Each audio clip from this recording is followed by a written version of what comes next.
Veterans of the Philippine Navy. 16-12 count here. Boy, Suson is in the game for the first time there. They just rested Puchina and boy. Mata also in the game. Yeah, in the game for the first time. Well, so far, Hukbong Dagat has 4 attack points, and the FEU on the other hand having 10, so more than doubling the output of the Philippine Navy. Sa kabila naman sa Army naman, Hukbong Katihan. No. Diba? Ay, dapat tama yung pronunciation. Tapos ito, dapat. Hindi, iba ibig sabihin.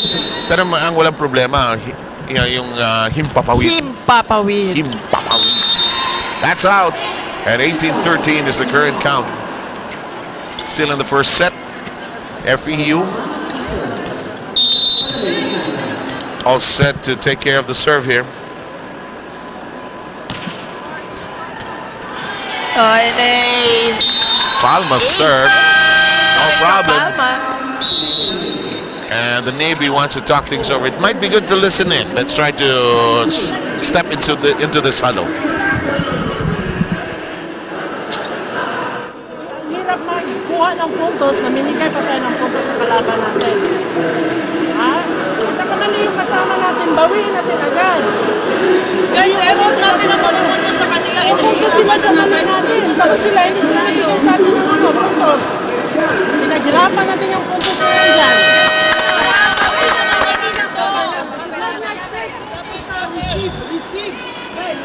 That's the latest about FEU, courses you can take. There's the number you can call and the website you can visit. Just to quickly go to the timeout of Nene Ibanez. Hindi ako sure kung Ilongga o Cebuana, but you can tell. Bisaya. Bisaya, mangyapon ha.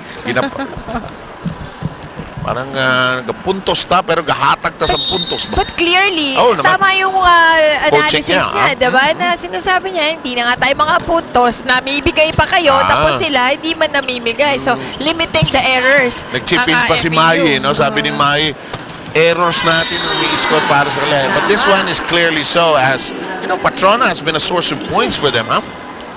In the last 3 games, ganyan ang pangyayari, Seb, and that's why we featured her in our pregame. We talked about her in our pregame. Kasi talagang lahat kami na surprise. Mikas is our official ball. In the meantime, there's a nice dump there, taken care of by Wenat Eulalio. She apologized to Seraphica actually, and a successive timeout now being used by the Navy.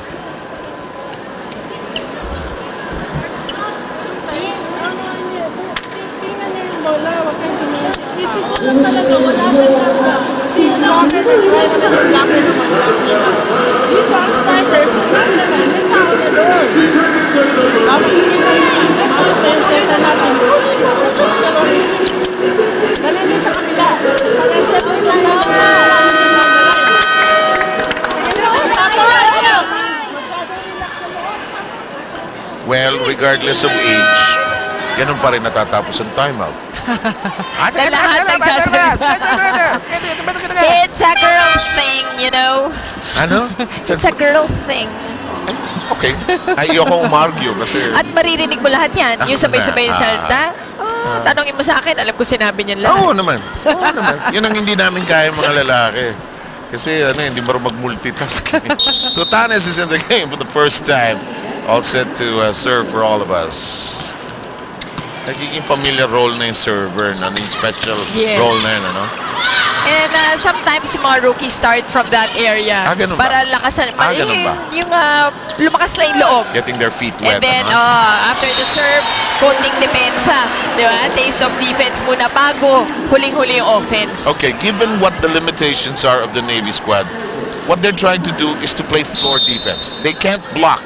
They can't play at the net. So what they're trying to do is to play the ball on the floor. Well, in fact, that's the main problem. Dun sa dalawang timeouts ni Coach Nene Ibanez, she was just talking about the first ball. Yung kanila. Because hindi talaga makarun na play kung over-receive. Error na naman. They give a gift. A disciplined pick-up by Ivy Remulla there. Ito yung ginawa ni ate. No, talagang, sorry, we're calling her ate because she's been our calling for the longest time. Ivy just kept her hands very steady, which is the way to control the first ball. Arasan is in for Galido. Yep.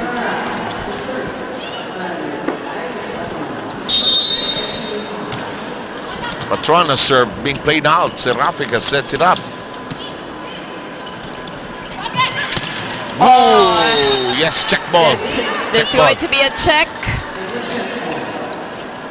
Seraphica was saying otherwise, pero nung tinawag yung violation, okay lang, bumalik ka lang siya doon. So, you know, you just try. Laborte working the baseline area. Again, And- poor first yep, ball, Seb. Free ball. Oh, Tutanes felt it was out! And they lost their concentration completely on that ball. Tutanes thought it was out, actually. And kinuha. Pinanindigan niya yung pagka-outside. Tutanes just simply said, tapos na, di ba? That's it.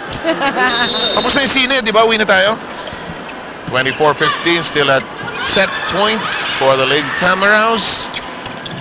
That will stay up.